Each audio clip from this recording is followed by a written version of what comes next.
What's up, man? It's your big brother K-Rino. We up here, man, doing our thing. Video shoot for Aggravated. Homie Filero's in the building, man. All the OGs. We up in this thing, man, getting it in. Of course, y'all see the homie Grim. HTOWN from head to feet. And he messed my head up just now, man. He messed my head up because look, what y'all know about them HTOWNics. What y'all know about them, man? Classic. Ooh, especially from, if you from HTOWN and you remember when HTOWN came in the league, this was his first shoe deal. And what was so cold about the HTOWNics was that he made them affordable for people to wear. You know, the Jordans was $65 when they first came out, and that was high back then. You used to buy them at the ocean. Right. He didn't want nobody getting killed over his shoes and stuff. Straight out of college. Man, came out there was straight up, not man. the Hakeem. Yeah, that's Hakeem without the H. That's right, without the H. They were spelling his name wrong all them years. They didn't know it, you know. It is what it is. I had to pull them out for the video. Believe me, they going right back in the box. Yeah. That's how you do it. That's how you do it. Wayside. The box is at that crib. You don't want to get no mud or nothing on them balls. Hey, I found them. I said, man, I gotta have them. Wow. What are they? And it wasn't even, I'm not gonna say what it was. But and got the classic. It was well worth it. Dream. Yeah, no question. No question. I'm loving it, man. Gotta give them, let them know about the banners, man. No, I ain't see that either. I didn't see that either. It is what it is. We in the building. What's up, my brother? Y'all know what it is, man. We just up in here having some fun, getting this video shoot. I just sat in the truck with my homie. He had that heat, jamming them beats. Appreciate you. Thank you. Man, you know what it is, man. Straight up, let them know who you are. Padron. Already. Got them tracks, man. Got them beats. And you know Shadow had them beats forever. Man, Reno, I got some beats for you, man, for real, man. I need them. Hey, I'm going to send you 33 blessed tracks, man, today at your email, man. You already gave me. Y'all heard that? Because the new album is coming in October. Me, so DJ Rev, Drone, Ghetto Rancho, we gonna bombard you. Man, I need to be bombarded. You know what? I hadn't got any beats hardly in my career with you. That's what I'm saying, man. We go back. So now you're gonna get too many. Ain't no such thing as too many. Ain't no such thing as too many, man. You know what I'm saying? You know what that is. The sorcerer himself is we gotta lay it out, because at the end of the day, man, we just gotta keep flooding these streets with music. It's your fault that I got in this shit. So I blame you. I tell my wife all the time, just blame K-Rino. I'll take that. Because it's his fault. Now, I don't want your wife mad at me. I don't want them kind of problems. Hey, for, you know what I'm saying, in her defense, she didn't sign up for this dream. You know what I'm saying? I just chased the dream, and I was selfish. Drug her along. I selfishly went to go chase the dream. For anybody that got relationships, I know what you're going through. It's hard, you know what I'm saying?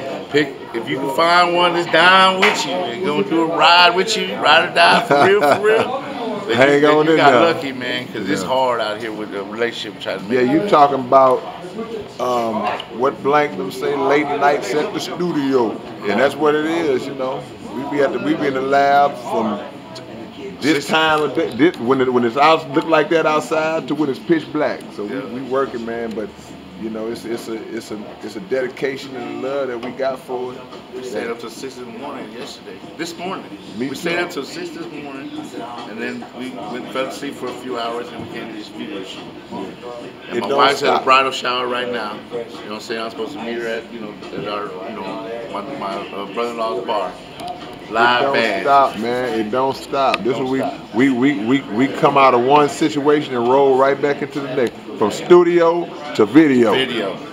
Back to studio. Hey, back then we didn't even do videos, remember? We sure didn't. We didn't do no videos. If somebody did a video in the 90s, that was like an amazing thing. Like, man, he's shooting a video? I'm like, wow. And I'm gonna tell you what's so crazy. It's like, it wasn't like it is now where you just had like the little, you get the little camera and you good. Back then, they was doing the real, it was like a movie. Big old 18-wheeler truck full of equipment. And if this was one scene here, they got to unload all that stuff, set it up. But we might do another scene that's right there. They got to load it up, break it down, take it. Video was an event. It was hard.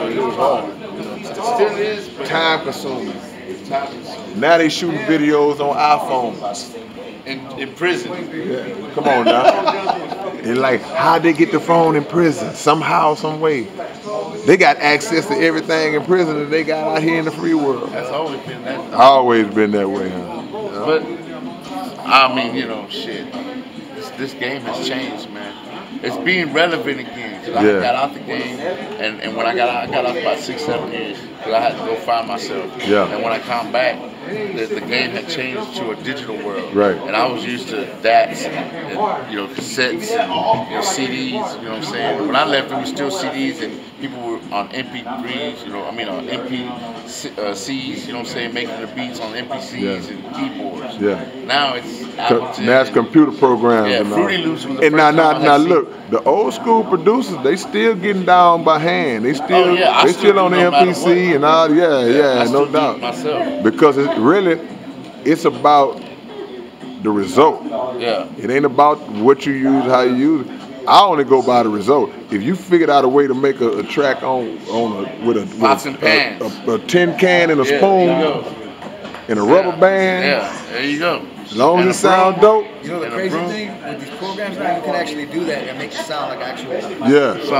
Yo, yeah. You gotta tweak it. Yeah. Man, the technology today is crazy, Amazing. man. The Bible said it a long time ago. We're gonna be able to reach the other side of the earth in a split second. And you can now. You know what I'm saying? When they heard that back then, 2,000 years ago, they was like, how you gonna touch the other side of the earth? Shadow.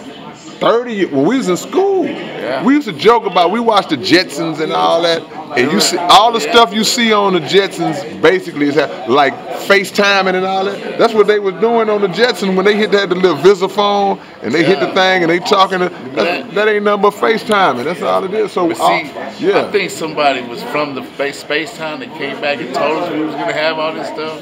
Well, the thing is, I'm not a conspiracy. You know, I'm gonna tell you. Right, what do they call it? Technology. I don't do that, but at the same time, the technology just didn't arrive overnight. You know well, now here's the deal. Technology, and we say technology, future innovations in technology.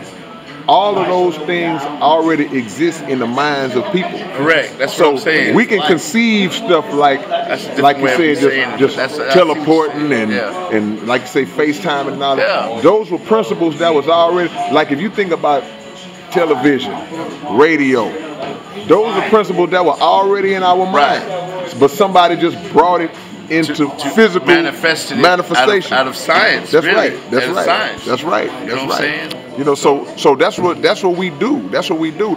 Like you said, 500 years ago, the concept of a radio or TV that didn't exist physically, but I can close my eyes and see you doing anything I want to see you do. Correct. I can close my eyes and see you flying through the air like Superman. So, but at some point, all of those things will be able to actually be done if we implement the technology. Like you're saying, within ourselves, the technology within ourselves. So we've always been interested in space and going to the moon, or going beyond the atmosphere.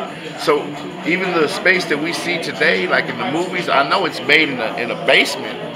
You know what I'm saying? But it's in the mind. You know what I'm saying? It's like we had already seen ourselves going to the moon and stuff like that. So we've achieved that by the space program, going to the moon, all the stuff what they're doing on Mars. But that was already like you said, they've been thinking about that back in the Aztec days when they was watching the stars and counting and making the calendars. You know what I'm saying? Like they was already whatever you conceive in your mind can be brought out. Makes sense. So what do we do with music? See, when y'all sit down and make beats, the bass line is in your mind. Yeah. The drum pattern is in your mind. So then you take it from here, your brain, and you transfer it onto whatever equipment you're using, and then next thing you know, whether it's you're hearing it, a pot, whatever, and a rubber band.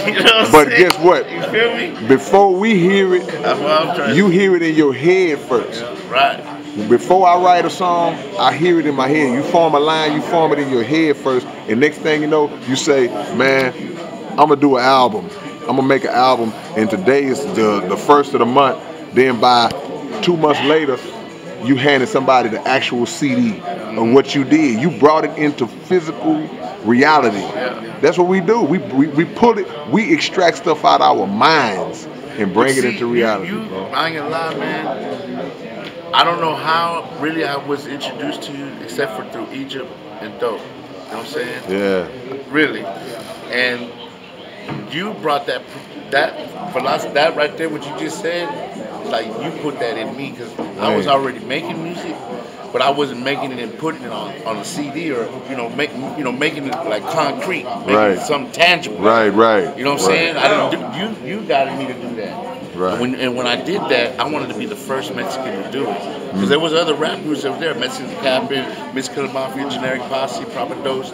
They were out there, South Park Mexican, you know what I'm saying? They was out there, but we was the first one to drop the CD and put it on the shelf. That's right. You know what I'm saying? But you got me thinking about Southeast Latin sector, baby. You told me you could do it. Yeah, you could do it. No question. You told me you need to find a rapper. I was like, I ain't got a rapper, man. You're still doing it. Still doing it, man. Well, I found my brother after a while. My brother, he decided to join me. The original, the man himself. He gets all the fame, but I get all the blame. Well, you know, behind the scenes, that's how it is. He gonna shine, you gonna grind. No, but Grim been grinding a long time, man. Plain and simple, man. One love. We just wanted to give y'all some knowledge real quick, man. But we gonna get back to this video. See you when we see you. Peace.